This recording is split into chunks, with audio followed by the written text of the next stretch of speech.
आप सभी प्रिय दर्शकों का एवं सभी श्रोताओं का स्वागत है। प्रिय दर्शकों, आज मैं जो आप लोगों के लिए उपाय लेकर के आया हूं, और प्रिय दर्शकों के आज बोलूंगा प्रिय बहनों, प्रिय माताओं, जितनी मेरी बहन, जितनी मेरी माताएं देख रही हैं, उनके लिए आज का उपाय है। क्योंकि ये जो उपाय मैं लेकर के आया हूं, ये है करवा चौथ का उपाय। ये उपाय आपको करवा चौथ वाले दिन करना है। देखिए 4 नवंबर को करवा चौथ आ रही है, और करवा चौथ को हर स्त्री अपने पति की लंबी उम्र की कामना करती है, अच्छे स्वास्थ्य की कामना करती है, दीर्घायु होने की कामना करती है।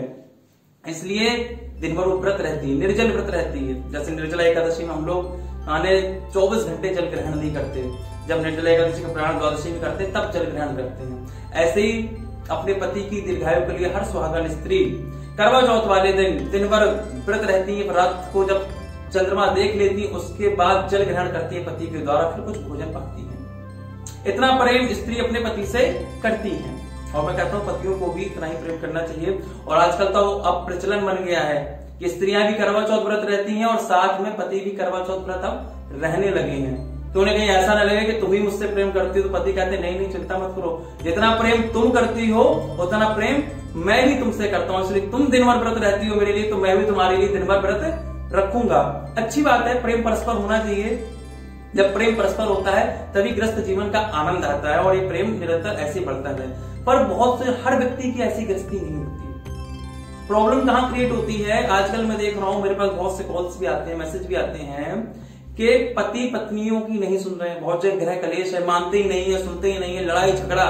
मतलब पत्नी कोई बात कहे तो लड़ाई झगड़ा मतलब होना ही होना है, ऐसा हो गया है। मतलब पत्नियां इतनी परेशान हो गई मानसिक रूप से, शारीरिक रूप से उन्हें सताया जाता है, मानसिक रूप से भी तनाव है, पति की तरफ से वो प्रेम नहीं मिल रहा है, पति उनकी बात सुन ही नहीं रहे हैं। मतलब अगर उन्होंने कुछ बात की तो झगड़ा होना ही होना है।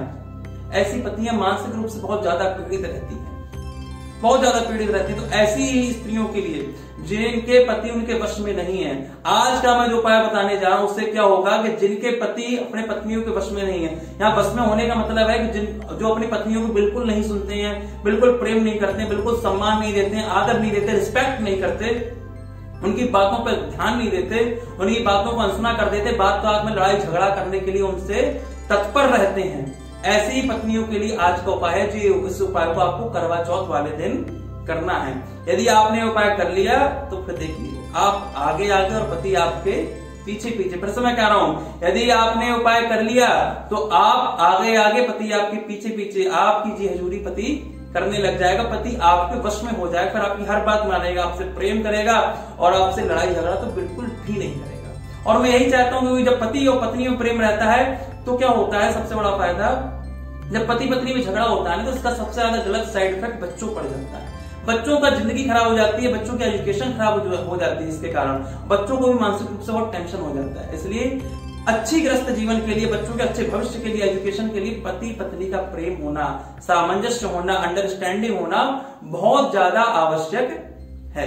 अब मैं उपाय बताने जा रहा हूं, आप लोग उपाय सुनिए। उपाय बताने से पहले मैं आप सभी लोगों से निवेदन करता हूं कि आपने अभी तक यदि मेरे चैनल को सब्सक्राइब नहीं किया है तो आप सभी लोग चैनल को सब्सक्राइब कर लीजिए, बेल आइकन को प्रेस करिए, लाइक करिए, कमेंट करिए, और आपके जीवन में जो भी विपत्ति आ रही है मुझे बताइए, मैं उसके ऊपर निश्चित ही नया वीडियो अवश्य बनाऊंगा। और यदि आप मुझसे फेसबुक पेज में जुड़ना चाहते हैं जहां मैं डेली सत्संग और लाइव सेशन करता हूं, इंस्टाग्राम में जो मुझे फॉलो करिए, उसका डिस्क्रिप्शन में मैंने लिंक दे रखा है। फेसबुक पेज में भी जाकर मुझे फॉलो कर सकते हैं, इंस्टाग्राम में भी फॉलो कर सकते हैं। वहां जाकर के आपको एस्ट्रोलॉजी से संबंधित बहुत सारी चीजें डालता हूं, वो भी आपको जानने को प्राप्त हो जाएंगे। अब आप उपाय सुनिए, आपको उपाय करना क्या है। सबसे पहले दिन करवा चौथ वाले दिन आपको लेनी इलायची। नहा धोकर के तैयार हो जाइए आप, और आपको ले लेनी है इलायची।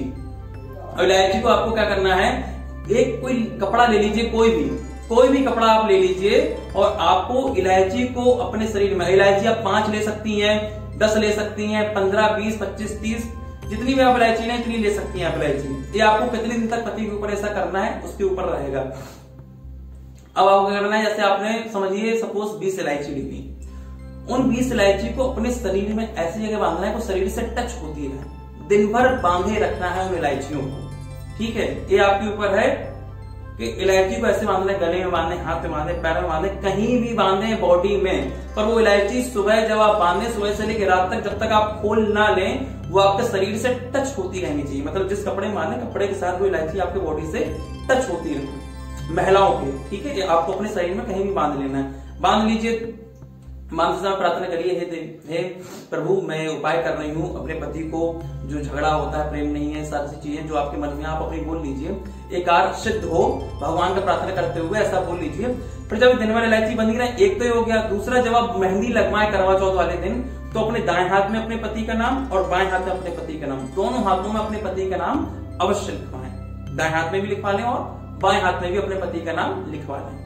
अब शाम को जब चंद्रमा देखने से पहले आपको उन इलायचियों को खोल लेना है, ठीक है, अपने शरीर से इलायचियों को खोल लेना, जितनी भी इलायची आपने बांधी है।